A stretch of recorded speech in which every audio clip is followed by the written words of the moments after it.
Welcome to Acharya Institute. So, మనం from the past 4 days polity series అనేది start చేసాం. And polity సిరీస్లో first 4 videos అనేవి మనం డిస్కస్ చేసుకున్నాం. ఆ 4 వీడియోస్లో making of Indian constitution, historical background of Indian constitution, salient features, ప్రియంబల్ అనే ఒక 4 టాపిక్స్ అనేవి మనం డిస్కస్ చేసేసాం. అండ్ దాని మీద సుమారు 300 బిట్ల దాకా చేసాం. 300 bits from the 4 topics. So apart from this video, ఇప్పటి వరకు కూడా 300 బిట్స్ అనేవి ఏ బుక్లో కూడా, ఏ వీడియోలో కూడా, ఏ ఆన్లైన్ వెబ్సైట్లో కూడా మనకి అవైలబుల్ లేవు. సో ఇప్పుడు ఉన్న బిట్స్ అన్నీ కూడా ఎక్కడి నుంచి తీసినవి? Past UPSC bits, past ABPSC, TGPSC, TSPSC, MPPSC, అన్ని స్టేట్ సర్వీస్ కమిషన్ ఎగ్జామ్స్ అన్నీ కూడా తీసి ఈ బిట్స్ అనేవి తయారు చేయడం జరిగింది. ఇవన్నీ కూడా మీకోసమే. And all this content is absolutely free. నాకు కావాల్సింది ఒకటేనండి, your pure dedication. Keep your pure dedication. Green pen రావాలన్న ఒకే ఒక ఆశయంతో మీరు ముందుకెళ్ళండి, ఖచ్చితంగా సక్సీడ్ అవుతారు. అండ్ ఇన్ కేస్ మీకు ఎటువంటి సహాయం కావాలన్నా, ఏదైనా ప్రాబ్లం ఉన్నా, మీరు ఇంకా బాగా చదవాలనుకున్నా, మన ఇన్స్టిట్యూట్ ఉంది, ఎక్కడో కాదు, మన ఇన్స్టిట్యూట్ వైజాగ్లో ఉంది, సీతమ్మ ధార ఆపోజిట్ ఆక్సిజన్ టవర్స్ దగ్గర ఉంది. సో ఎప్పుడైనా సరే మీరు చదవాలనిపించినా, మీకు ఒకవేళ లోగా అనిపించినా, మీకు ఒకవేళ సపోర్ట్ కావాలనిపించినా, మన ఇన్స్టిట్యూట్ ఎప్పుడు మన ఇన్స్టిట్యూట్ డోర్స్ ఎప్పుడు ఓపెన్ అయ్యే ఉంటాయి. You can freely come to our institute. Okay, so anyway, so last 4 క్లాసెస్లో మనం మేజర్ టాపిక్స్ అనేవి డిస్కస్ చేసుకున్నాం. ఈ క్లాస్లో వచ్చేసరికి మనం ఒక కొత్త topic, union and its territory. మన కాన్స్టిట్యూషన్ ఓపెన్ చేయగానే ప్రియంబల్ ఉంటుంది కదా, నెక్స్ట్ ఉండేది union and its territory. Okay, so union and its territory start చేద్దామా? Let's start.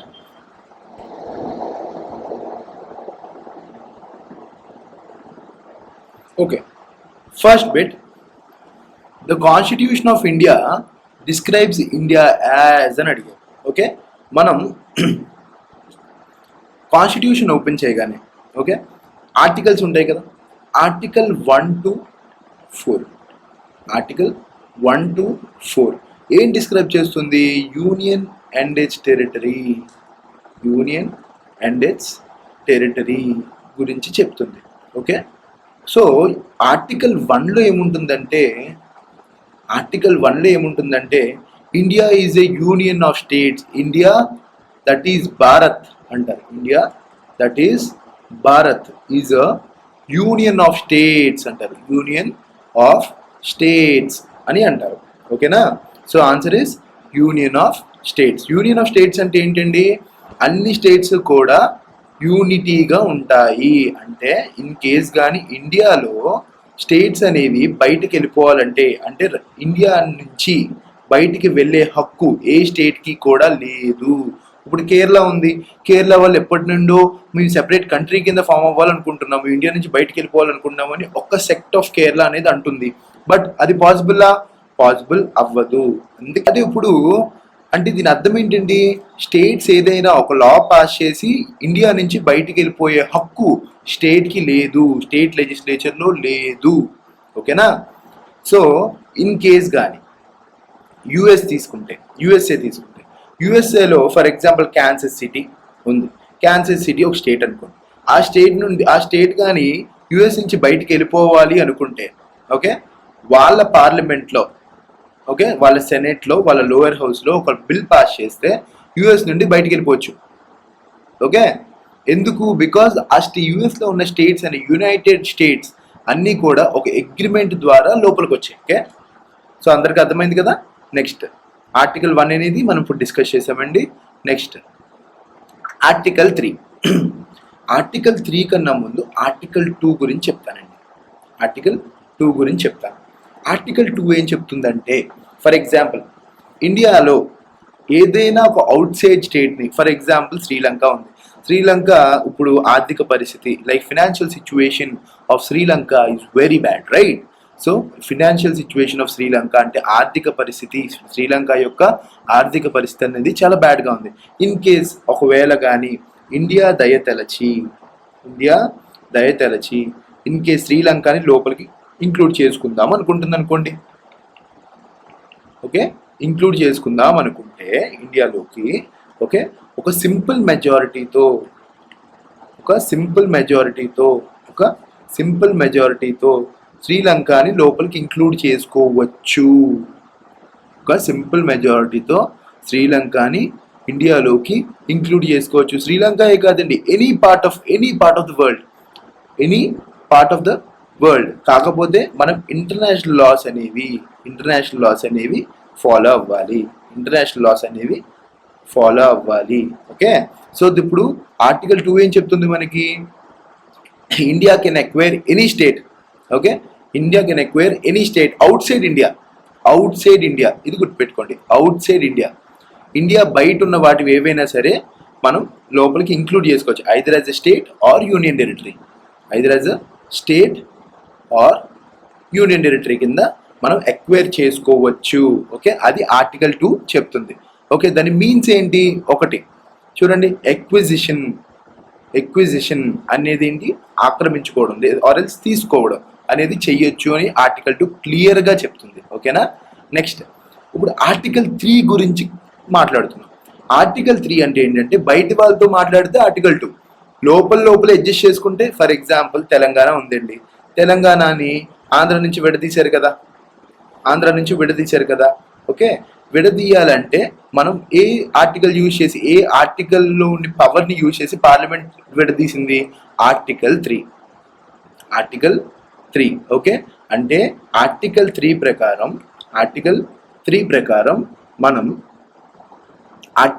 ప్రకారం ఇండియాలోని parliament it can redraw the political map of India. అంటే ఒక స్టేట్ బౌండరీ ఆల్టర్ చేయాలన్నా, బౌండరీ మార్చాలన్నా, స్టేట్ పేరు మార్చాలన్నా, ఓకే, బౌండరీ మార్చాలన్నా, or else carve out new state form చేయాలన్నా, ఎగ్జిస్టింగ్ స్టేట్స్ నుండి న్యూ స్టేట్ అనమాట ఫామ్ చేయాలన్నా పార్లమెంట్కి హక్కు ఉంటుంది. ఆ హక్కు ఏది ఇస్తుంది? ఆర్టికల్ 3 ఇస్తుంది. ఓకే, సో ఇప్పుడు చూడండి, first article 3 of Indian constitution, the parliament may by law ఏం చెయ్యొచ్చు? ఏం చెయ్యొచ్చు అని అడుగుతున్నారు. ఏం చేయొచ్చు? Declare war on any country కాదండి. Declare war on any country ఎలా అవుతుంది? కాదు. ఓకే, ఈ declare war on any country అనేది సోవరెన్ పవర్ ఉండడం వల్ల ఉంది, అండ్ ప్రెసిడెంట్ అనే ఆయన డిక్లేర్ చేయాలి. సో ఆర్టికల్ 3 అది చెప్తుందా? అది చెప్పట్లా. ఆర్టికల్ 3 ఏం చెప్తుంది? మీరు ఇండియాలోని స్టేట్స్ కొత్తగా ఫామ్ చేయొచ్చు అండ్ బౌండరీస్ అనేవి ఆల్టర్ చేయొచ్చు అని మాత్రమే చెప్తుంది. ఓకేనా? సో ఫస్ట్ వన్ అనేది wrong. Second one, alter the boundaries of the state. Yes. Increase the area of the state. Yes, స్టేట్ని ఇంక్రీజ్ చేయొచ్చు, డిక్రీజ్ చేయొచ్చు.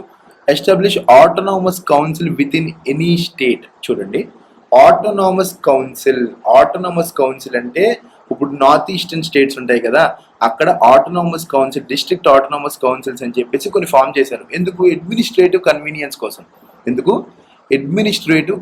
కోసం. ఎందుకు? నార్త్ ఈస్టర్న్ స్టేట్స్లో ఎక్కువగా ట్రైబల్స్ ఉంటారు. ట్రైబల్స్ని ఇండియన్ లాస్ ప్రకారం కాకుండా మీది మీరే రూల్ చేసుకోండి, మీ కౌన్సిల్ మీరే ఫామ్ చేసుకొని అడ్మినిస్ట్రేషన్ అనేది చెయ్యండి అని ఆటోనామస్ కౌన్సిల్స్ అనేవి ఫామ్ చేశారు. Okay, that doesn't come under article 3. So 4 is also wrong. Answer ఏంటి? 2 and 3.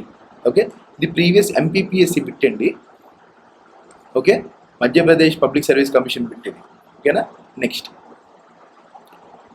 సో మీరు అబ్జర్వ్ చేస్తే బిట్స్ అన్నీ కూడా మనం క్వాలిటీ బిట్స్ అనేవి తీసుకుంటున్నాం. సరేనా? క్వాలిటీ బిట్స్ మాత్రమే తీసుకుంటున్నాం. Right? Okay, next, states reorganisation commission గురించి అడుగుతున్నారండి. స్టేట్స్ రీఆర్గనైజేషన్ కమిషన్ అంటే ఏంటంటే, మనకి వన్స్ ఇండిపెండెన్స్ వచ్చేసిన తర్వాత అందరూ ఏమడిగారంటే, ఏమండి ఇప్పుడు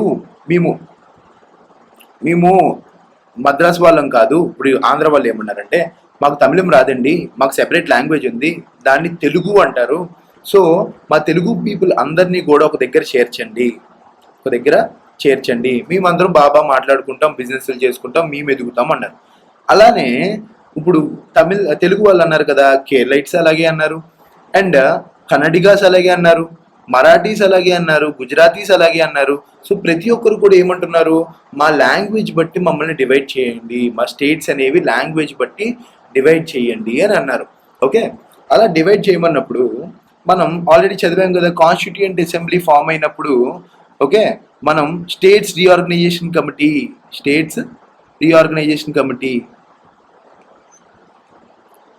ఆన్ లింగ్విస్టిక్ బేసిస్ అంటే లాంగ్వేజ్ పరంగా డివైడ్ చేయాలా వద్దా అని ఆల్రెడీ చదివాను. లింగ్విస్టిక్ లాంగ్వేజ్ అంటే భయం ఉంటుందంటే ఎవరు, S K Dar committee okay, S K Dar committee అనేది ఫామ్ చేయాలి అని చెప్పేసి ఆల్రెడీ మాట్లాడుకున్నాం. ఓకే, ఈ ఎస్కే దార్ గారు ఏమన్నారంటే అడ్మినిస్ట్రేటివ్ కన్వీనియన్స్ బేస్ చేసుకొని, అంటే మీరు సులువుగా అడ్మినిస్ట్రేషన్ చేసుకోవడానికి డివైడ్ చేయండి కానీ ఓకే లాంగ్వేజ్ బేస్ మీద డివైడ్ చేయొద్దు, లాంగ్వేజ్ పేరు మీద డివైడ్ చేయొద్దు అని అన్నారు. ఎందుకన్నారు, ఆల్రెడీ మన దగ్గర 1,00,000 జాతులు ఉన్నాయి, 1,00,000 మతాలు ఉన్నాయి. లాంగ్వేజ్ పరంగా కూడా మీరు డివైడ్ చేసేస్తే ఒక స్టేట్కి ఇంకో స్టేట్కి సంబంధం ఉండదు, బిజినెస్ అనేది ఇబ్బంది అవుతుంది. అండ్ మాట్లాడుకోవడం, ఇప్పుడు ఫర్ ఎగ్జాంపుల్ ఒకే స్టేట్లో, ఫర్ ఎగ్జాంపుల్ మనం ఒక లొకాలిటీలో ఉన్నాం, ఒక లొకాలిటీలో ఉన్నప్పుడు ఒక మరాఠీ, ఒక బెంగాలీ, ఒక హిందీ అయినా, ఒక కన్నడిగా, ఒక తమిళియన్ ఉన్నారనుకోండి, అందరితోని మనం మాట్లాడుతుంటే అందరి దగ్గర నుంచి ఎంతో కొంత నేర్చుకొని అన్ని భాషలు వస్తాయి, రైట్? అది ఆయన ఉద్దేశం. కానీ ఎస్కే దార్ కమిటీ 1948లో పాస్ చేశారు కదా, ఆయన ఏమన్నారంటే ఈ రీఆర్గనైజేషన్ అనేది లింగ్విస్టిక్ బేసిస్ మీద వద్దు, అడ్మినిస్ట్రేటివ్ కన్వీనియన్స్ బట్టి మీరే డివైడ్ చేయండి అన్నారు. ఓకే, సో ఈ తర్వాత ఇది కూడా లైక్ వాళ్ళు సరిగ్గా తీసుకోలేదు. లైక్ ఏమన్నారంటే చాలా ప్రొటెస్టులు జరిగినాయి, ఇలా వద్దు అలా వద్దు అని చెప్పి. తర్వాత జేవీపీ కమిటీ అని ఫామ్ చేశారండి. జవహర్లాల్ నెహ్రూ గారు, వల్లభాయ్ పటేల్ గారు, పట్టాభి సీతారామయ్య గారు మన తెలుగు అయిన. ఓకే, సో మీరు అబ్జర్వ్ చేస్తే నార్త్ వాళ్ళు కన్నా కాన్స్టిట్యూయెంట్ అసెంబ్లీ కమిటీస్లో మన తెలుగు వాళ్ళు చాలా మంది ఉన్నారండి. ఓకే, పట్టాభి సీతారామయ్య గారు చాలా ముఖ్యమైన రోల్ పోషించారు. ఓన్లీ దీనిలోనే కాదు, లింగ్విస్టిక్ బేసిస్ జేవీపీ కమిటీలోనే కాదు, హౌస్ కమిటీలోని మనం ఆల్రెడీ డిస్కస్ చేసాం ముందున. హౌస్ కమిటీ ఒకటి, చీఫ్ కమిషనర్ ప్రొవిన్సెస్ కమిటీ ఒకటి, ఆ రెండింటికి కూడా పట్టాభి సీతారామయ్య గారు ఉన్నారు. సో జేవీపీ కమిటీ కూడా ఏం చెప్పిందంటే నెహ్రూ గారికి కూడా లింగ్విస్టిక్ బేసెస్ అంటే లాంగ్వేజ్ బేస్ మీద డివైడ్ చేయొద్దు అని క్లియర్గా చెప్పారు. అప్పుడు ఇలా ఒప్పుకోవట్లేదు, వీళ్ళు ఏంటి ఎంత అడిగినా సరే ఒప్పుకోవట్లేదని మనం ఎవరో అంటే లైక్ అంటారు కదండి, పొట్టి వాళ్ళు గట్టి వాళ్ళని. మన పొట్టి శ్రీరాములు గారు ఏం చేశారంటే ఆమరణ నిరాహార దీక్ష చేశారు. మా తెలుగు వాళ్ళందరినీ ఏకమయ్యి ఒక స్టేట్ ఇవ్వండి, లేకపోతే మేము ఊరుకోం, మాకు ఖచ్చితంగా కావాల్సిందే అని చెప్పేసి 51 రోజులు 51 days ఆమరణ నిరాహార దీక్ష చేశారు. ఆఖరికి ఆయన చనిపోయారు. అప్పుడు నెహ్రూ గారు కరిగిన తర్వాత స్టేట్ రీఆర్గనైజేషన్ కమిటీ SRC అనేది ఫామ్ చేశారు. స్టేట్ రీఆర్గనైజేషన్ కమిషన్ అనేది ఫామ్ చేశారు. ఈ కమిషన్ ఏం చెప్పిందంటే డివైడ్ చేయండి, స్టేట్స్ని డివైడ్ చేయండి. ఎలా డివైడ్ చేస్తారు, లాంగ్వేజ్ పరంగానే డివైడ్ చేయండి. బెంగాలీకి ఒకటి, తమిళియన్స్కి ఒకటి, తెలుగు వాళ్ళకి ఒకటి ఇచ్చేయండి, ఏం పర్లేదు. మలయాళం వాళ్ళకి కేరళ ఇచ్చేయండి, అన్నీ ఇచ్చేయండి సార్, ఇచ్చేయండి. కాకపోతే మెయిన్ పాయింట్ ఏంటంటే 1 language 1 state మాత్రం చెయ్యొద్దు. అంటే ఈ స్టేట్ వాళ్ళు ఈ లాంగ్వేజ్లోనే ఉండాలి. ఇప్పుడు కన్నడిగాస్ అదే కదండి చేస్తున్నారు. కన్నడిగాస్ ఏం చేస్తున్నారు, అన్ని కన్నడలోనే ఉండాలి, కన్నడ వాళ్ళే ఉండాలి, కన్నడ మాట్లాడే వాళ్ళే ఉండాలి, కన్నడ నేర్చుకోండి అంటున్నారు. అలాంటిది మాత్రం చెయ్యొద్దు అని SRC కమిటీ చెప్పింది. SRC కమిటీ ఎవరండి హెడ్, ఫజల్ అలీ గారు హెడ్ అనమాట. Fazal Ali garu head. Okay, next ఈ SRC కమిటీ ఏం చెప్పిందో మనం ఇక్కడ చూద్దాం. With regard to north India, అంటే నార్త్ ఇండియాలో it sought to divide huge Hindi speaking belt into 4 states. Hindi మాట్లాడే వాళ్ళని 4 బెల్ట్ల కింద డివైడ్ చేశారు. Bihar, UP, MP, Rajasthan. రాజస్థాన్ కింద డివైడ్ చేశారు. నెక్స్ట్ ఆయన నార్త్ అయిపోయింది, ఈస్ట్కి వెళ్ళారు. ఈస్ట్లో existing provinces could stay as they were with minor adjustments. అంటే ఈస్ట్ భాగాన ఏవైతే ఉన్నాయో ప్రొవిన్సెస్ లైక్ యూపీ కానీ ఓకే బీహార్ కానీ అన్నీ కూడా అలానే ఉంచండి. ఓకే, ఏం మార్చక్కర్లేదు. నెక్స్ట్ అప్పట్లో బీహార్ అండ్ అస్సాం కూడా ట్రైబల్ స్టేటస్ అడిగాయి. ఎందుకు, ఎక్కువ ట్రైబల్ పాపులేషన్ ఉన్నది కాబట్టి. కమిషన్ అనేది అది రిజెక్ట్ చేసింది. ఇది కూడా కరెక్టే. సో ఇది కరెక్ట్. నెక్స్ట్ 6 states ఏంటంటే 6 స్టేట్. అప్పట్లో అకాలీదళ్ అంటే పంజాబీస్ అందరూ ఉన్నారు కదా, పంజాబీస్ అందరూ కూడా 6ని ఫాలో అయ్యేవారు. వీళ్ళు ఏం అడుగుతున్నారు, పంజాబీ స్పీకింగ్ లా అడగలేదు, 6 ఉన్నామేమో అంటే ఒక రిలీజియన్ ఉంది, ఆ రిలీజియన్ అంతా ఒక స్టేట్లో కలపండి అని అడిగారు. ఇది కరెక్ట్ కాదు కదా. ఇప్పుడు రిలీజియన్ అంతా ఒక దగ్గర కలిపితే అది కొంచెం ఇండియా ఫ్రాటర్నిటీకి కానీ లిబర్టీకి కానీ ఈక్వాలిటీకి కానీ అది ఒక పెద్ద మచ్చలా తయారవుతుంది. సో దీన్ని మాత్రం అలో చేయొద్దు అని చెప్పేసి దీనికి అగ్రీ చేయలేదు. సో ఇది కూడా కరెక్టే. సో ఏంటి ఇక్కడ correct, A B C D all are true. Okay, so next question అండి, చూడండి క్వశ్చన్ చదవండి. యూనియన్ టెరిటరీస్ని వాళ్ళ క్రియేషన్ ఆఫ్ ఇయర్తో మ్యాచ్ చేయాలి. ఓకే, ఫస్ట్ లక్షద్వీప్ చూద్దామండి. లక్షద్వీప్ వచ్చేసరికి మనకి ఎప్పుడైతే మన ఇండిపెండెన్స్ వచ్చిందో లక్షద్వీప్ ఐలాండ్స్, మినికాయ్ ఐలాండ్స్ అన్నీ కూడా మర్చ్ చేసి, అంటే ఐలాండ్ పార్ట్ని అంతా మర్చ్ చేసి వీటిని యూటీస్ కింద ఫామ్ చేశారండి. వీటిని యూటీస్ కింద ఫామ్ చేశారు. అంటే ఇవన్నీ కూడా యూటీస్ ఎప్పుడైనాయి, మనకి ఎప్పుడైతే రిపబ్లిక్ అయ్యామో అప్పుడు అయినాయి, అంటే 1950లోనే అయ్యాయి. ఓకేనా, సో ఎప్పుడు 1950. నెక్స్ట్, సో మనం ఇంకా క్లియర్గా చెప్పుకోవాలనుకుంటే ఎస్ఆర్సి ఎప్పుడైతే ఫామ్ అయిందో స్టేట్ రీఆర్గనైజేషన్ కమిటీ, అప్పుడు 6 యూటీస్ రికాగ్నైజ్ చేశారు కదా, వాటిల్లోనే ఇవి కూడా ఉన్నాయి. లెకాయ్ ఐలాండ్స్ అని అనేవారు అప్పట్లో. సో ఇవి 1956 అని చెప్పుకోవచ్చు. ఓకేనా, 1956. వాట్ ఈజ్ ఏ ఆన్సర్ ఏంటండి, 1. Next, Daman and Diu. Daman and Diu కన్నా ముందు ఒక చిన్న స్టోరీ చెప్పుకుందాం. చూడండి, 1961లో దాడ్రా అండ్ నగర్ హవేలీ అనే ఒక రీజియన్కి అడ్మినిస్ట్రేషన్ అనేది చాలా టఫ్గా ఉండేది. ఎందుకు, బికాస్ దాడ్రా అండ్ నగర్ హవేలీని ముందు పోర్చుగీస్ వాళ్ళు రూల్ చేసేవారు. ఎవరు, పోర్చుగీస్ వాళ్ళు రూల్ చేశారు. వీళ్ళు 1954లో వెళ్ళిపోయారు కదా, అందుకే ఇప్పుడు కూడా మనం దాడ్రా నగర్ హవేలీకి వెళ్తే అక్కడ పోర్చుగీస్ సైట్స్, అలాగే పోర్చుగీస్ కట్టిన భవనాలు, అక్కడ ఉన్న సిటీస్, అంత సిటీ కూడా పోర్చుగీస్ కల్చర్ కనిపిస్తూ ఉంటుంది. ఓకేనా, సో పోర్చుగీస్ వాళ్ళు 1954లో వెళ్ళిపోయారు. అక్కడి నుంచి 1961 వరకు కూడా వాళ్ళు అలా నెమ్మదిగా అడ్మినిస్ట్రేషన్ చేసుకోవడం స్టార్ట్ చేశారు. లాస్ట్కి 1961లో ఇండియాలోని కలిసిపోయారు. ఓకేనా, ఇండియాలోకి కలిసిపోయారు. సో దాడ్రా అండ్ నగర్ హవేలీ గురించి ఫస్ట్ మాట్లాడుకున్నాం 1961. ఓకే, ఆ తర్వాత గోవా, డమాన్, డ్యూ. ఈ గోవా, డమాన్, డ్యూ వచ్చేసరికి ఇవన్నీ కూడా ముందు పోర్చుగీస్ అండర్లోనే ఉండేవి. ఎవరి దగ్గర, పోర్చుగీస్ అండర్లోనే. ఇవి కూడా ఏంటంటే 1961-62 పీరియడ్ వరకు కూడా ఇండివిజువల్గా రూల్ చేసుకున్నారు, నెమ్మదిగా అలా కండక్ట్ చేసుకున్నారు. కానీ ఆ తర్వాత వాళ్ళకి కూడా కష్టమయ్యేది. కాకపోతే అప్పుడు ఇండియా ఏం చేసిందంటే, ఇండియన్ యూనియన్ మన నెహ్రూ గారు పోలీస్ యాక్షన్ అనేది కండక్ట్ చేసి గోవాని, డమన్ అండ్ డ్యూని మూడింటిని కూడా యూటీ స్టేటస్ ఇచ్చేశారు. ఏమి ఇచ్చేశారు, యూటీ స్టేటస్. మీకు ఒక చిన్న విషయం చెప్తాను ఇక్కడ.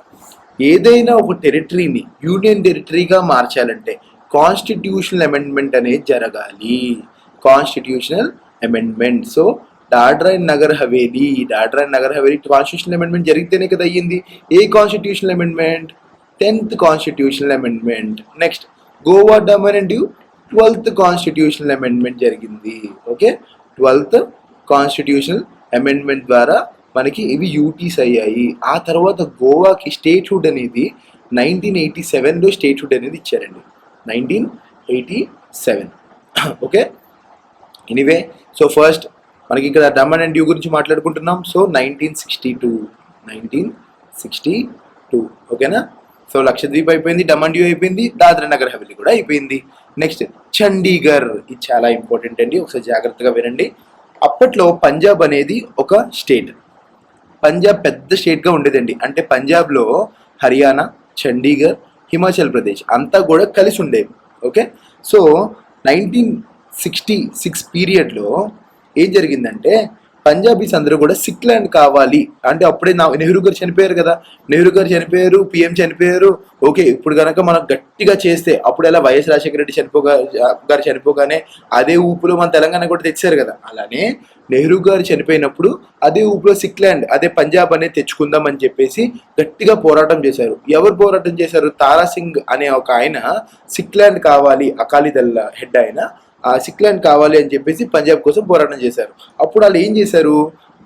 బాగా పంజాబీ స్పీకింగ్ పీపుల్ అందరూ ఉంటారు కదా, పంజాబీ స్పీకింగ్ పీపుల్ అందరినీ పంజాబ్లో ఉంచేసి హిందీ స్పీకింగ్ పీపుల్ ఉన్నారు కదా, అక్కడ హిందీ మాట్లాడే వాళ్ళు ఉంటారు కదా, వాళ్ళందరినీ హర్యానాలోకి తోసేశారు. దేనిలోకి తోసేశారు? హర్యానాలోకి తోసేశారు. ఆ తర్వాత చండీగఢ్ అనే దాన్ని యూటీ కింద చేశారు. దేని కింద చేశారు? యూటీ కింద చేశారు. ఆ తర్వాత మిగతాది ఇప్పుడు అక్కడ హిల్స్ ఉంటాయి కదా, హిల్స్ అన్నింటినీ కూడా హిమాచల్ ప్రదేశ్ చేసేసారు. ఓకేనా? సో చండీగఢ్ ఎప్పుడు ఫామ్ అయింది? 1966. సో ఆన్సర్ ఇస్, చూడండి ఇప్పుడు మ్యాచ్ చేద్దామా? ఇప్పుడు చూడండి లక్షద్వీప్ నెంబర్ ఎంత? లక్షద్వీప్ది 4. సో లక్షద్వీప్ది 4 క్రోనలాజికల్ ఆర్డర్లో పెట్టాలండి. డమాన్ అండ్ డియూ 1962 3, తర్వాత చండీగఢ్ 1966 2, తర్వాత 1 అండి. Okay, 4 3 2 1 is the answer. Okay, next. The Constitutional Amendment Act of 1974 is related to which of the following states? ఇక్కడ చిన్న కథ చెప్తాను. సిక్కిం అనే స్టేట్కి ఒక కథ ఉందండి. దాన్ని చోగ్యాల్ అనే ఒక రూలర్ పరిపాలించేవాడు. ఎవరు? చోగ్యాల్ అనే రూలర్ పరిపాలించేవాడు. పరిపాలించిన తర్వాత అక్కడి నుండి సిక్కిం అనేది ఒక ప్రొటెక్టరేట్ స్టేట్ కింద ఇండియా లోపలికి వచ్చేసింది. అంటే ఏంటి? దాని అర్థం ఏంటి? ఇండియా అనేది దాన్ని ప్రొటెక్ట్ చేయాలి కానీ యూనియన్ ఆఫ్ స్టేట్స్లోని భాగం కాదు, సిక్కిం అనేది భాగం కాదు అని ఉండేది. ఆ తర్వాత చాలా రోజులకి 1974 ఆ పీరియడ్లో ఇందిరాగాంధీ గారు ఏం చేశారంటే ఒక కొత్త విధానం కనిపెడదాం, సిక్కింని మనలో చేర్చుకుందాం అని చెప్పి అసోసియేట్ స్టేట్ అని చెప్పేసి ఒక కొత్త పదం కనిపెట్టారు.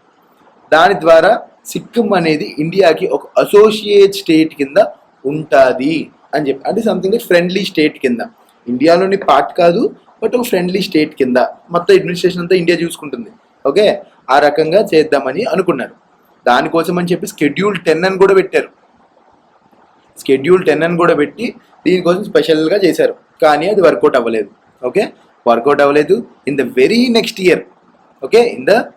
ఇయర్ కదా, ఆ ఇయర్లోనే ఇంకొక అమెండ్మెంట్ యాక్ట్ తీసుకొచ్చారు. ఓకే, ఇది అసోసియేట్ స్టేట్ కింద అవ్వడానికి 35th అమెండ్మెంట్ యాక్ట్ అనేది తీసుకొచ్చారు. ఓకే, 35th అమెండ్మెంట్ యాక్ట్ అనేది తీసుకొచ్చారు. ఓకే, ఆ తర్వాత ఇది వర్కౌట్ అవ్వలేదు. ఆ తర్వాత వెంటనే 36th అమెండ్మెంట్ యాక్ట్ తీసుకొచ్చి ఇంకొద్దులే, మీరు అసోసియేట్ స్టేట్ కింద ఉండకండి, ఇండియాలోని కలిసిపోండి అని చెప్పేసి యూనియన్ ఆఫ్ ఇండియాలోకి సిక్కిం అనేది దాన్ని కలిపేశారు. అండ్ ఈ Schedule 10ని స్క్రాప్ చేసేసారు. అయితే మీరు ఒక కొత్త స్టేట్ కదా, మీకు కొన్ని ప్రొవిజన్స్ ఇస్తే మీరు బాగా ఎదుగుతారు అని చెప్పి 371F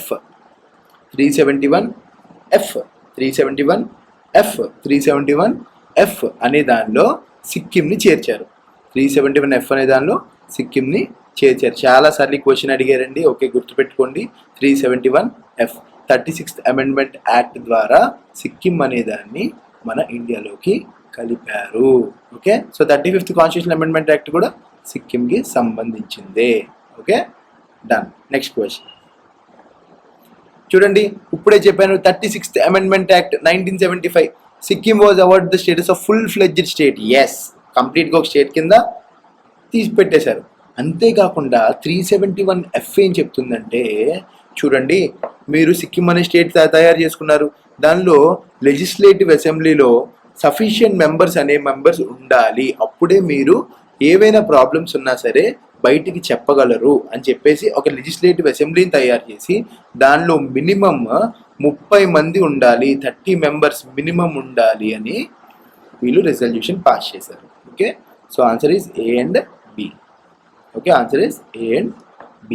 next, 100th constitutional amendment act. ఇది చాలా ఇంపార్టెంట్ అండి, ఒకసారి జాగ్రత్తగా చూడండి. ఫస్ట్ దీనికన్నా ముందు ఒక మంచి విషయం చెప్తాను. ఆల్రెడీ మనం డిస్కస్ చేసాం బెరుబరి యూనియన్ కేస్. బెరుబరి యూనియన్ కేస్ ఇది కనుక ఎవరికైనా తెలియకపోతే ముందు వీడియోస్ ఉన్నాయి, ఒకసారి వినండి మళ్ళీ. ఎందుకంటే నేను ఆల్రెడీ అన్ని వీడియోస్ ఈ కేసెస్ అన్ని కవర్ చేస్తూ కూడా నేను ఎంసీక్యూస్ అనేవి ఇవ్వడం ముందు వీడియోలో జరిగింది. సో ఇది కూడా ఒకసారి వినండి. బెరుబరి యూనియన్ కేసు గురించి ఇంకొకసారి చెప్తాను, ఓకేనా. ఈ బెరుబరి యూనియన్ కేసు ఏంటి? రాడ్క్లిఫ్ అనే ఆయన ఇండియా పాకిస్తాన్ మధ్య బార్డర్ గీసినప్పుడు బెరుబరి అనే ఒక పార్ట్ని ఇండియాలోకి కలిపేశారు. ఆ తర్వాత పాకిస్తాన్ వాళ్ళు ఏమడిగారు, మా బెరుబరి అనేది మాది కదా, ప్లీజ్ మాకు ఇచ్చేయండి అని చెప్పేసి అలా గోల్ పెట్టడం స్టార్ట్ చేశారు. అప్పుడు నెహ్రూ గారు వెళ్ళి నెహ్రూ నూన్ అగ్రిమెంట్ చేసుకొని వచ్చి ఇండియాలో ఉన్న బెరుబరిని ఈస్ట్ పాకిస్తాన్, అప్పట్లో ఈస్ట్ పాకిస్తాన్ అనేవారు బంగ్లాదేశ్, ఇప్పుడు ఈస్ట్ పాకిస్తాన్కి ఇచ్చేశారు. ఓకే, ఈస్ట్ పాకిస్తాన్కి ఇచ్చేశారు. అప్పుడు ఇండియా సుప్రీంకోర్టులో కేసు వేశారు. ఏమని? ఒక పార్ట్ ఆఫ్ ఇండియాని ఎలా ఇచ్చేస్తారు మీరు? ఒక పార్ట్ ఆఫ్ ఇండియాని బయటికి ఎలా దానం చేసేస్తారు అని అడిగారు. అప్పుడు నెహ్రూ గారు గవర్నమెంట్ ఏమందంటే, చూడండి మాకు ఆల్రెడీ ఆర్టికల్ 3లో ఏం చెప్పారు, మాకు ఇన్ కేస్ కానీ ఏదైనా ఒక స్టేట్ బౌండరీని ఆల్టర్ చేసుకోవచ్చు, state boundary can be altered అని చెప్పారు కదా, అని ఉంది కదా. దాని ప్రకారం మాత్రమే మేము ఒక సింపుల్ మెజారిటీతో, అలాగే ఆర్టికల్ 4 ఏం చెప్తుందంటే ఒక సింపుల్ మెజారిటీతో ఆర్టికల్ 2 కానీ ఆర్టికల్ 3 కానీ ఎగ్జిక్యూట్ చేయొచ్చు. అంటే ఒకవేళ కానీ బయట నుంచి ఒక స్టేట్ లోపల కలుపుకోవాలన్నా, లేదా మన స్టేట్స్లో మనం రీఅడ్జస్ట్మెంట్ చేసుకోవాలనుకున్నా, కొత్త స్టేట్స్ ఫామ్ చేయాలనుకున్నా సింపుల్ మెజారిటీ చాలు అని ఆర్టికల్ 4 చెప్తుంది. దాని ప్రకారం మేము చేసాము అని వీళ్ళు అన్నారు. అప్పుడు సుప్రీంకోర్టు ఏముందంటే, కరెక్టే మీరు అడ్జస్ట్ చేశారు, కానీ కొంత పార్ట్ ఆఫ్ ఇండియాని మీరు ఈస్ట్ పాకిస్తాన్కి ఇచ్చేశారు, అదెలా కుదురుతుంది? అది కుదరదు, దానికి మీరు ఖచ్చితంగా స్పెషల్ మెజారిటీ అనేది దాంతోనే పాస్ చేయాలి. అంటే ఆర్టికల్ 368, ఇది కూడా మనం ముందు డిస్కస్ చేసాం, ఇంకొకసారి చెప్తాను. ఆర్టికల్ 368 ఏం చెప్తుంది? 2/3 majority in Lok Sabha, 2/3 majority in రాజ్యసభతో మాత్రమే పాస్ చేయాలి. ఓకే, లా అనేది పాస్ చేయాలి అని చెప్తుంది. ఓకే, సో ఇప్పుడు వరకు మనం ఏం చేసాం? సింపుల్ మెజారిటీతో పాస్ చేశారు. అప్పుడు ఓకే మీకు కాన్స్టిట్యూషన్ అమెండ్మెంట్ కావాలి కదా, సరే చేస్తామని చెప్పేసి 9th కాన్స్టిట్యూషన్ అమెండ్మెంట్ యాక్ట్ ద్వారా మనం బెరుబరి అనే ఏరియాని బంగ్లాదేశ్కి, ఈస్ట్ పాకిస్తాన్కి ఇచ్చేసాం. ఓకే, ఇది చరిత్ర, హిస్టరీ. ప్రజెంట్కి వద్దాం. ఇప్పుడు ఏం జరిగిందంటే, ఇండియా బంగ్లాదేశ్ మధ్యలో కొన్ని ఎన్క్లేవ్స్ ఉంటాయి, అంటే కొన్ని ఏరియాస్ ఉండేవి.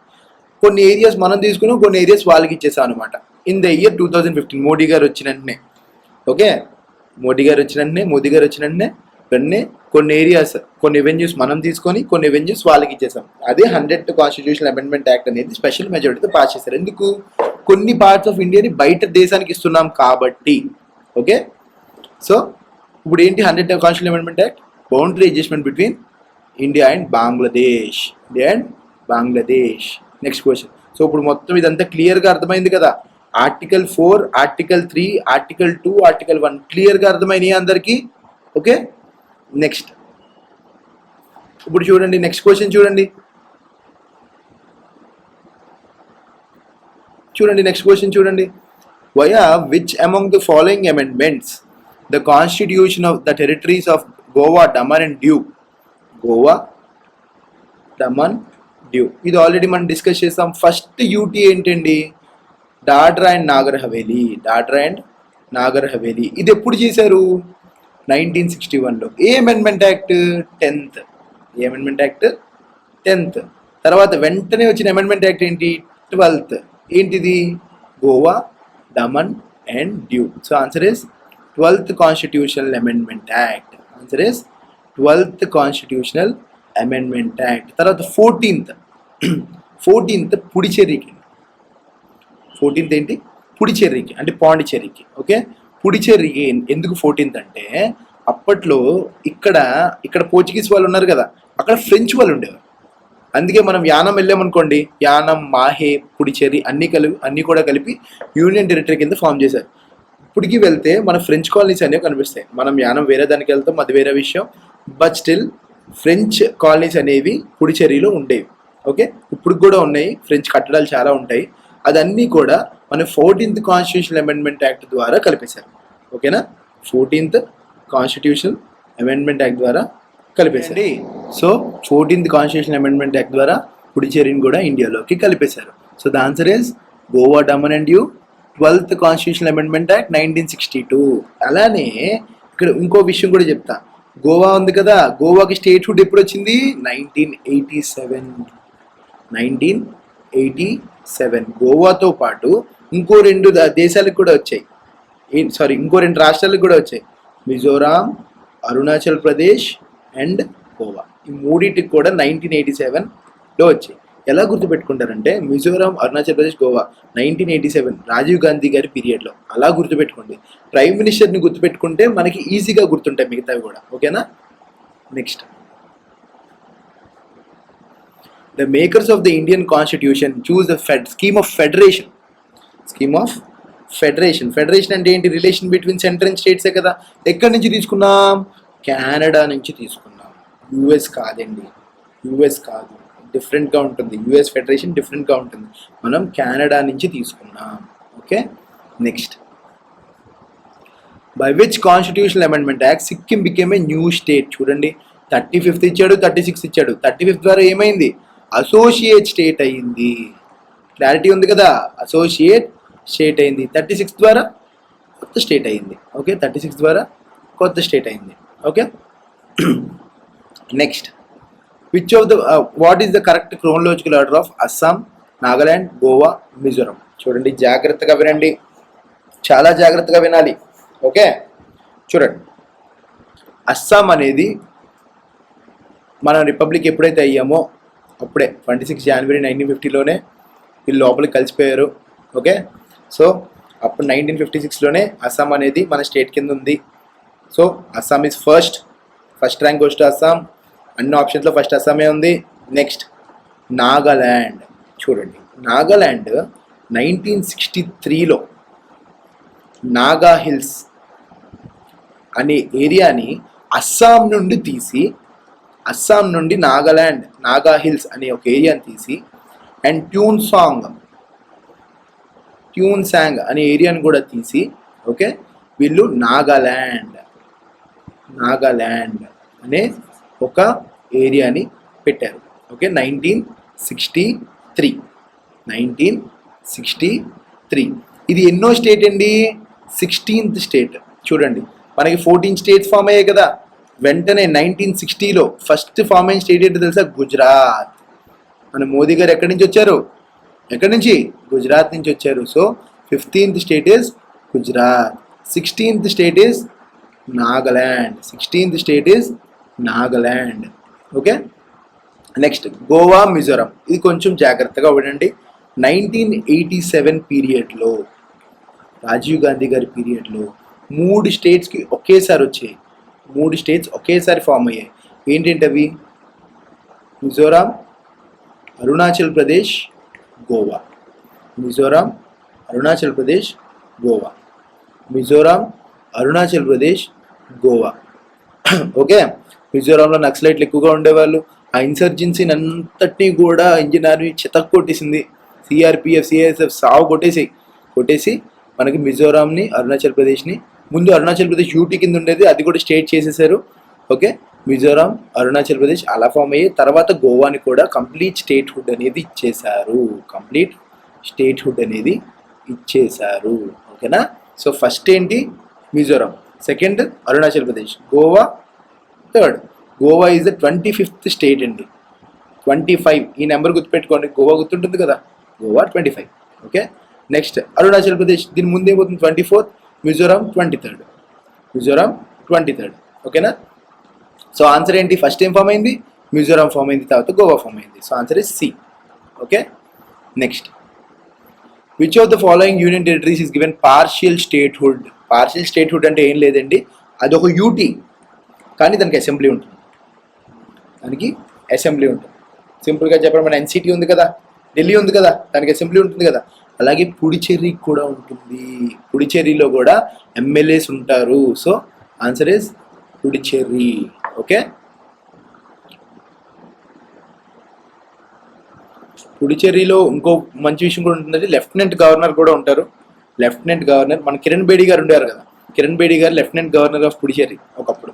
ఓకేనా, ఇదన్నీ ఎందుకు చెప్తున్నా అంటే గుర్తుంటాయి, యూ కెన్ మ్యాప్ ఇట్ అని చెప్పేసి చెప్తున్నా. ఓకే, కొంచెం గొంతుపోయిందండి అందుకే ఇలా ఉంది క్లాస్. ఎనీవే ఇంకా మంచి మంచి జోక్లు వేయగలను, కాకపోతే గొంతుపోయింది కాబట్టి ఎక్కువ మాట్లాడలేకపోతున్నాను. Next, the jurisdiction of which of the following courts extends to the union territory of Lakshadweep. Lakshadweep అనేది ఒక ఐలాండ్. అక్కడ ఏమైనా తప్పులు చేస్తే, అక్కడ ఎవరైనా మర్డర్ చేస్తే ఏ కోర్టుకి తీసుకొస్తారు అంటున్నారు, ఏ కోర్టుకి తీసుకొస్తారు అంటున్నారు. ఓకే, తమిళనాడుకి తీసుకొస్తారా, బొంబేకి తీసుకొస్తారా, ఢిల్లీకి తీసుకొస్తారా? ఢిల్లీకి పట్టరాం, బొంబేకి పట్టరాం, తమిళనాడుకి పట్టరాం, కేరళకి తీసుకొస్తాం. దీనికి తీసుకొస్తాం, కేరళకి తీసుకొస్తాం. So answer is Kerala. ఎందుకు కేరళ? బికాస్ లక్షద్వీప్లో అప్పట్లో మలయాళీస్ అనేవాళ్ళు ప్రిడామినెంట్గా ఉండేవారు కాబట్టి okay, and moreover Lakshadweep is close to Kerala కాబట్టి than Tamil Nadu. So high court of Kerala దగ్గర జ్యూరిస్డిక్షన్ అనేది ఉండేది. Okay, next, which of the following is not possible by law of parliament under article 3? Article 3 ఏం చెప్తుంది?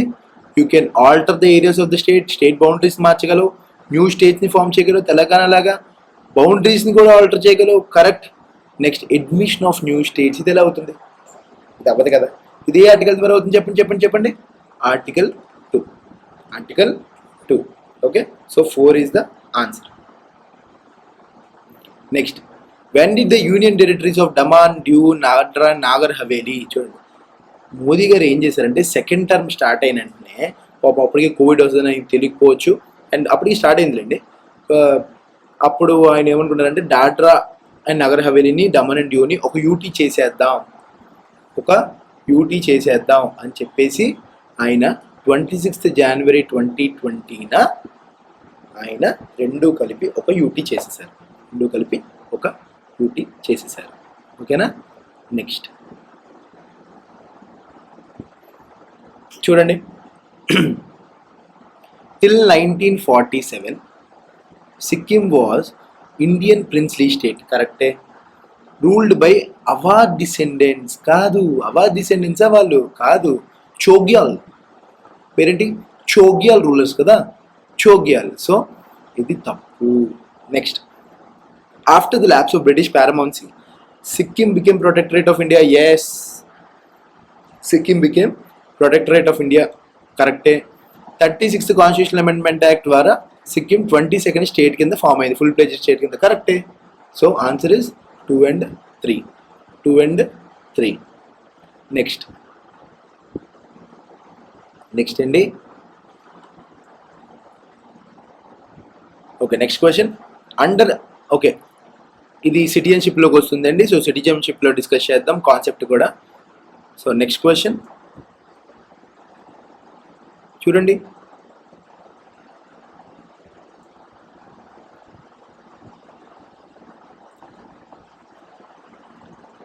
క్వశ్చన్ చూడండి.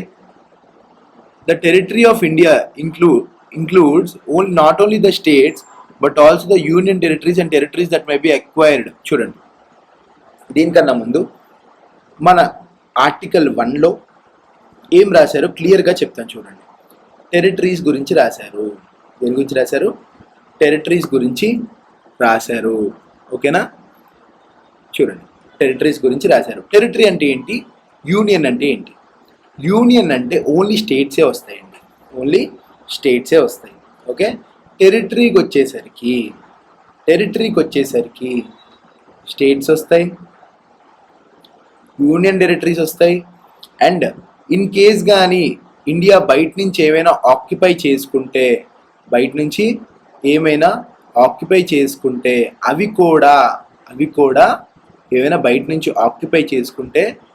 కూడా టెరిటరీలోకే వస్తాయి. అంటే ఇన్ కేస్ కానీ మనం బయటికి వెళ్ళి ఏదైనా కాంక్వెస్ట్ చేసి వెళ్ళి ఈ చైనాని ఆక్రమించుకున్నాం అనుకోండి, నా చిరకాల కోరిక అది జరగదు కానీ, బట్ స్టిల్ అలాంటిది ఏదైనా జరిగింది అనుకోండి, దెన్ మనకి అది కూడా టెరిటరీ ఆఫ్ ఇండియాలోకి యాడ్ అవుతుంది. Okay, so answer option 1 is correct. Next, union of India includes only states. Yes, union of India only states అని చెప్పాం కదా, యూనిటీస్ రావు.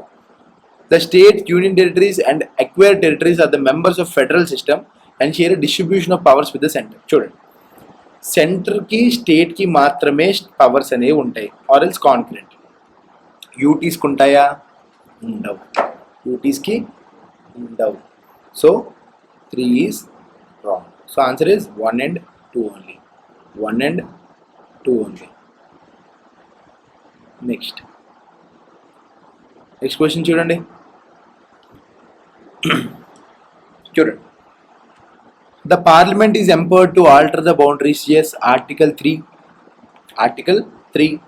A bill pertaining to the alteration of boundaries of any existing state of India. అంటే ఏదైనా ఒక state boundary మార్చాలంటే రాజ్యసభలోనే introduce చేయాలంట. అలా ఏం లేదు, ఎక్కడైనా ఇంట్రడ్యూస్ చేయొచ్చు. కాకపోతే ప్రెసిడెంట్ రికమెండేషన్ ఉండాలి, ప్రెసిడెంట్ రికమెండ్ చేయాలి. అండ్ ఈ బిల్ని స్టేట్ లెజిస్లేచర్కి పంపి వాళ్ళ ఒపీనియన్ తీసుకోవాలి. అండ్ ఆ ఒపీనియన్ మన మీద బైండింగ్ కాదు. ఓకేనా? Next question. సో ఆన్సర్ చెప్పానా ఇందుకి? ఓకే, సెకండ్ తప్పు కాబట్టి only 1, right? Next question. Consider the following with respect to union of India. దీన్ని కూడా క్రోనలాజికల్ ఆర్డర్లో రాయమన్నాడు. Chronological order. ఓకే, చూడండి. Consider the following with respect to union of India. First, state reorganisation act ఎప్పుడు జరిగిందండి? 1956. 1 November 1956 Andhra Pradesh form అయింది కదా. Okay, next Nagaland ఇందాకే డిస్కస్ చేసాం. ఇప్పుడు 1963 ఫస్ట్ ఫామ్ అయిన స్టేట్ ఏంటి? గుజరాత్. 1960. Okay, answer is 1960. ఇప్పుడు హర్యానా ఎప్పుడు ఫామ్ అయింది? పంజాబ్తో పాటు 1966లో ఫామ్ అయింది కదా. 1966లో ఫామ్ అయింది. క్రోనలాజికల్ పెట్టండి. 2 4 1 3. ఓకేనా? Next, the boundary of state in India can be altered through the procedure laid down in. చూడండి, ఆల్రెడీ ఇందాకే చేసాం. ఏంటి స్టేట్ బౌండరీ మార్చాలంటే ఆర్టికల్ 3. ఆర్టికల్ 368 అంటే స్పెషల్ మెజారిటీ. ఇది గుర్తుపెట్టుకోండి. Amendment of constitution through special majority. ఇది పక్కాగా గుర్తుపెట్టుకోండి, మర్చిపోవద్దు. Very very important.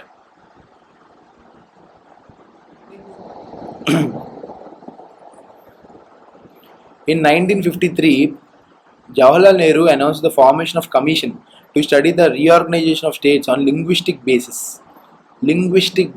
on the basis of language, under the chairmanship of already chadivam Fazl Ali commission. Okay, next, the Parliament of India passed the State Reorganization Act in 1956. Any states form? 14 states and 6 union territories. Okay, next, the states of the Indian Union can be reorganized or their boundaries altered by already cheppesam ఏంటిది? Simple majority. ఈ 2/3 special majority ఎప్పుడు? మన state ఏదైనా, మన part of India ఏదైనా బయటకి ఇచ్చేస్తే అప్పుడు మాత్రమే స్పెషల్ మెజారిటీ. ఓకే, నెక్స్ట్ చూడండి, ఇది కొంచెం మంచి టాపిక్. చూడండి, ఎస్కే డార్ అని ఆయన ఏం చేశారు? లింగ్విస్టిక్ ప్రొవిన్సెస్ కమిటీ పెట్టారు. ఆయన ఏం చేశారంటే ABCD అని డివైడ్ చేశారు స్టేట్ని. ఏబిసిడి అంటే అప్పట్లో ఆల్రెడీ మన దగ్గర బ్రిటిష్ ఎంపైర్ దగ్గర ఉన్న గవర్నర్ రూలింగ్ స్టేట్స్ అంటే presidencies. Simple like Madras presidency, Bombay presidency, అవన్నీ అనమాట. Next, princely states with assemblies. Provincial assemblies. Next, C వచ్చేసరికి చీఫ్ కమిషనర్ దగ్గర ఉండేవి, చీఫ్ కమిషనరేట్ కింద ఉండే స్టేట్స్. నెక్స్ట్, డి వచ్చేసరికి ఓన్లీ అండమాన్ అండ్ నికోబార్ ఐలాండ్స్ని పెట్టారు.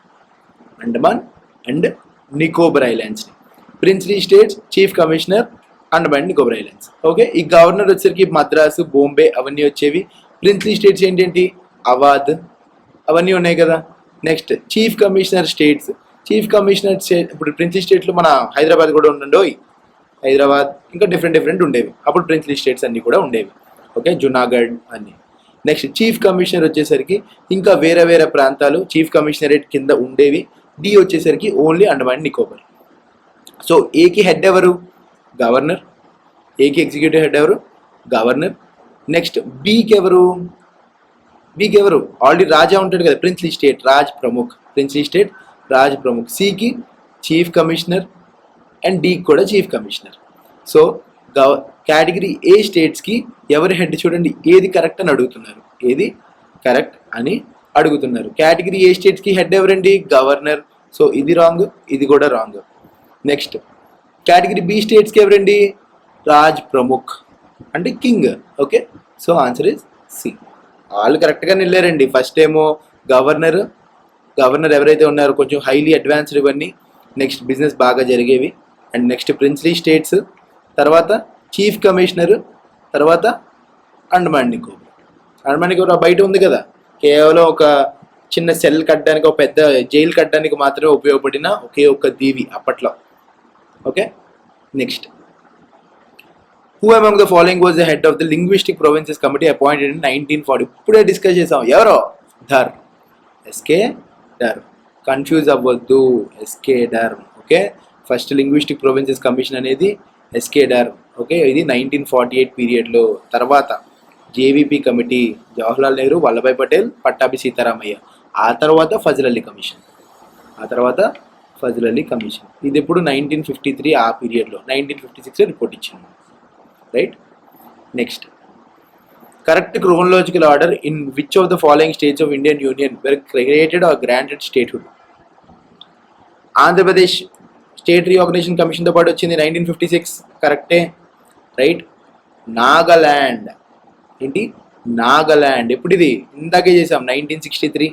తర్వాత హర్యానా ఎప్పుడు వచ్చింది? పంజాబ్తో పాటు 1966. ఓకే. మహారాష్ట్ర ఎప్పుడు వచ్చింది చెప్పండి. ఇప్పుడు గుజరాత్తో పాటు 1960లో. Okay, so 56, 60, 63, 66.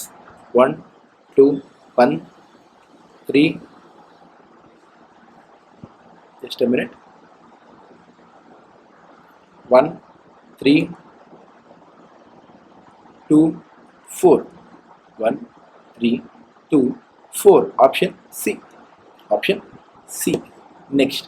Who among the following was not a member of SRC? చూడండి, not a member. Fazal Ali గారు హృదయంతో పనిచేస్తారు. So just Fazal Ali commission members ఎవరు? ఫజల్ అలీ, పనిక్కర్, హృదయనాథ్ కుంజురు. పొట్టి శ్రీరాములు గారు ఒక పక్కన ఆయన ఆమర నిరాహార దీక్షలో బిజీగా ఉంటే కమిటీ హెడ్గా ఉండే ఎక్కడ ఉంటారండి? ఉండలేరు కదా. ఓకేనా. ఇంకొక మంచి విషయం చెప్తాను. పొట్టి శ్రీరాములు గారు చనిపోయినప్పుడంట ఆయన దహనం చేస్తుంటే ఘంటసాల గారు పాటలు పాడారంట. చూసారా సినిమాకి అప్పట్లోనే హిస్టరీకి ఎంత రిలేషన్ ఉందో. Okay, so the answer is Potti Sriramulu. Next, consider the following statements with reference to linguistic reorganisation of states in independent India. Separate state of Andhra for Telugu people came in to existence in 1953. Okay. Next, Jawaharlal Nehru was particularly in favour of the movement. Jawaharlal Nehru గారు ఫేవరా? కాదు, ఆయన ఎప్పుడు కూడా language సంబంధించి JVP committee కూడా అదే చెప్పింది. Next ఇది చూడండి, separate state of Andhra for Telugu people. 1953లో కూడా తెలుగు పీపుల్కి అని చెప్పేసి 1953 అక్టోబర్ 1న ఆంధ్ర స్టేట్ ఫామ్ అయ్యింది కదా. So the answer is only 1. But చూడండి, గోవా, హర్యానా, మేఘాలయ, సిక్కిం. ఓకే, గోవా ఇందాకే డిస్కస్ చేసాం. ఏంటది 1987. ఓకేనా, 1987. ఈ హర్యానా కూడా తెలిసి ఇందాక చాలాసార్లు చేసాం, అవునా. 1966. ఆల్రెడీ సిక్కిం చేసాం 1976. ఇది కూడా వచ్చు. మేఘాలయ మిగిలింది కాబట్టి 2. మేఘాలయతో పాటు ఇంకొన్ని ఫామ్స్ అయ్యాయండి, అది కూడా చెప్తాను చూడండి. మణిపూర్, త్రిపుర, మేఘాలయ. మంత్రి మేఘాలు, మంత్రి మేఘ్, మణిపూర్, త్రిపుర, మేఘాలయ 3 కూడా ఒకేసారి ఫామ్ అయ్యాయి. Okay, so the answer is 4, 1, 2, 3 option D. Okay, next. The 100th Constitutional Amendment Act made in 2015 pertained to always some boundary adjustment between India and Bangladesh. Next, union territories వాటి క్రియేషన్, ఇది already చేసామండి. మీరు ఒకసారి pause చేసుకొని try చేస్తారా? Already చేసాం, same bit మళ్ళీ మీరు ఒకసారి పాజ్ చేసుకొని ట్రై చేయండి. ఓకే, సో ఆన్సర్ నేను చెప్పను, కింద కామెంట్ సెక్షన్లో ఆన్సర్ పెట్టండి. Next, the constitutional amendment act of 1974 is related to constitutional amendment act of 1974 ఏంటిది తెలుసు కదా మనకి, సిక్కిం. ఆల్రెడీ డిస్కస్ చేసాం ఇది కూడా. నెక్స్ట్ చూడండి, which of the following union territories given partial statehood? Partial statehood already discuss చేసాం కదా, ఏంటి? పుడిచెర్రి. ఓకే, సో ఇప్పుడు మనం కొన్ని ప్రీవియస్ ఇయర్ క్వశ్చన్స్ అనేవి చూద్దామండి. ఈ గ్రూప్ 2లో అడిగారు పర్టికులర్గా, సో మనం ఈ ప్రాబ్లమ్స్ అనేవి కొంచెం చూద్దాం. లెట్స్ చూడండి, Indian constitution allows to acquire foreign territories in regard of out of the following statements identify the correct one. అంటే ఇండియా ఫారెన్ టెరిటరీస్ని అక్వైర్ చేసుకోవాలంటే ఈ కింది స్టేట్మెంట్స్లో ఏది correct? Acquisition does not fall in article 1 కాదు, ఇది article 2. Acquisition is governed by international laws, ఇది ఆల్రెడీ చెప్పారండి. Acquisition is governed by international laws, correct. Okay, the answer is 2. 3, 4 కూడా చూద్దామా? Acquired foreign territory shall become a part of existing states only, కాదు, new state form చేయొచ్చు కదా. So 3 is wrong. The pre acquisition laws and the rights of the acquired there shall continue, కాదు. Requisition laws అనేవి కాదు, India laws ఏవైతే ఉంటాయో parliament పెట్టినవే అవుతాయి. So answer is 2. Next, relating to Jammu and Kashmir identify the wrong answer. చూడండి, అప్పట్లో Jammu and Kashmir article 370 ఉండేది, తర్వాత 317 తీసేశారు కదా, ఆర్టికల్ 317 స్క్రాప్ అవుట్ చేసేసారు. సో అది ఇక్కడ అప్లికబుల్ అవ్వదు. లడాక్, జమ్మూ అండ్ కాశ్మీర్ అన్నీ కూడా ఇప్పుడు యూనియన్ టెరిటరీస్. ఆర్టికల్ 370ని తీసేశారు. ఆర్టికల్ 370 కన్నా ముందు ఏం జరిగిందో అది క్వశ్చన్. ఇది ఆర్టికల్ 370 ప్రకారం ఏముండేది చూడండి. All the provisions of the constitution of India relating to the states in the first schedule are not applicable to J and K. Yes, will not be applicable అండి. సో ఇది రైటే. రాంగ్ ఆన్సర్ అడిగాడు చూడండి. J and K forms part of territory of India. Yes, J and K forms part of territory of India. చూడండి, through accession అంటే ఆ Maharaja accession act ఉంది కదా. The domain of the India acquire jurisdiction of జేఎండ్కే. Yes, jurisdiction అనేది కరెక్టే. అక్కడ ఒకవేళ ఏమైనా కేసు ఉంటే ఇండియన్ సుప్రీం కోర్టుకి వాళ్ళు అపీల్ చేసుకోవచ్చు with respect to subjects of defence, external affairs, communications. ఇది కూడా కరెక్టే. Like other states of India, in case of జేఎండ్కే residuary power shall be vested parliament. కాదండి, రెసిడ్యూరీ పవర్స్ అనేవి పార్లమెంట్ దగ్గర ఉండవు జేఎండ్కేకి. ఓకే, ఇది బిఫోర్ 370. ఇప్పుడు కొత్తగా లైక్ యూటీ కింద ఫామ్ అయ్యాయి కాబట్టి కొత్తగా అడుగుతారు క్వశ్చన్స్. ఓకేనా, next, regarding the amendment of constitution all of the following statements are correct except. అంటే తప్పేంటి అని అడుగుతాం. కరెక్ట్ ఎక్సెప్ట్ అంటే తప్పేంటి? According to article 368 parliament of India can amend any part of constitution. కరెక్టే, స్పెషల్ మెజారిటీతో ఏదైనా పార్ట్ ఆఫ్ కాన్స్టిట్యూషన్ అమెండ్ చేయొచ్చు. Article 2 of constitution empower the parliament of India to admit new states to union. ఇది కూడా కరెక్టే. Article 2 new states into union. Article 3 adjustment of the existing states. With reference to Article 2 or 3, the amendment of the provisions of the first and fourth schedule shall not be deemed to be an amendment of the Constitution for the purpose of Article 368. Special majority అవసరమేనండి, అవసరం లేదు article 4 చెప్తుంది కదా. So ఇది కూడా కరెక్టే. Next, territories of the units of federation may be altered or redistributed by the parliament without intimations to states. తప్పండి, ఖచ్చితంగా స్టేట్స్కి ఇంటిమేట్ చేయాలి. ప్రెసిడెంట్ ఖచ్చితంగా స్టేట్స్ ఒపీనియన్ అనేది తీసుకోవాలి. వాళ్ళ స్టేట్ లెజిస్లేచర్లో ఈ బిల్ ఇంట్రడ్యూస్ చేయాలి అని మనం చదువుకున్నాం. Okay, so answer is 4. Okay, so ఇప్పటి వరకు మనం నియర్లీ ఒక 40 to 45 బిట్స్ దాకా చేసాం. మొత్తం union and territory each and every పార్ట్ని కవర్ చేసామండి, each and every part. Okay, almost bits అన్నీ చేసేసాం. అందరూ కూడా బాగా చదవండి, ఇంకా బాగా చదవండి. మళ్ళీ మళ్ళీ మళ్ళీ మళ్ళీ మళ్ళీ మళ్ళీ వీడియో వినండి, ఎక్కువ సార్లు వినండి, మళ్ళీ మళ్ళీ రివైజ్ చేయండి. ఖచ్చితంగా జాబ్ కొడదాం. ఇన్ కేస్ ఎలాంటి డౌట్స్ ఉన్నా సరే contact Acharya institute. Okay, contact Acharya institute. కింద మన ఫోన్ నెంబర్ కూడా ఉంటుంది. Our phone number is 8328316838. ఈ నెంబర్కి కాల్ చేయొచ్చు ఎటువంటి డౌట్స్ ఉన్నా సరే. Okay, and please like, share and subscribe the channel. In case ఫ్యూచర్లో ఏమైనా వీడియోస్, ఏం వీడియోస్ ఉన్నా, ప్రతిరోజు క్లాస్ వస్తుంది కదా 7500 సిరీస్లో, ప్రతిరోజు క్లాస్ వస్తుంది కాబట్టి క్లాస్ వచ్చినట్టు మీకు తెలియాలంటే మీరు సబ్స్క్రైబ్ చేసుకుంటే ఆ బెల్ అనేది ఆన్లో పెడితే మీకు తెలుస్తుంది. అందరూ బాగా చదువుకోండి. Okay, take care of your health. ఏదైనా సరే మీకు లాస్ట్ ఒక్క మంచి విషయం మాత్రం చెప్తానండి ప్రతిరోజు క్లాస్లో. ఎవరున్నా లేకపోయినా, ఏం జరిగినా జరగకపోయినా, life has to move on. అంటే ఈరోజు జరిగేది మాత్రం జరుగుతూనే ఉంటుంది. ఎవరున్నా లేకపోయినా, ఏం చేసినా చేయకపోయినా, మీరు ఒకవేళ ఎగ్జామ్ రాసినా రాయకపోయినా ఎగ్జామ్ జరగడం మాంది కదా, ఖచ్చితంగా జరుగుతుంది. అదర్ నావిగేషన్స్ ఏమున్నా సరే అన్నీ పక్క పెట్టేయండి, కేవలం ఎగ్జామ్ మీదే ధ్యాస పెట్టండి. సరేనా? కంప్లీట్ ఫోకస్ అనేది ఎగ్జామ్ మీద పెట్టండి. ఖచ్చితంగా సక్సీడ్ అవుదాం. Okay, thank you.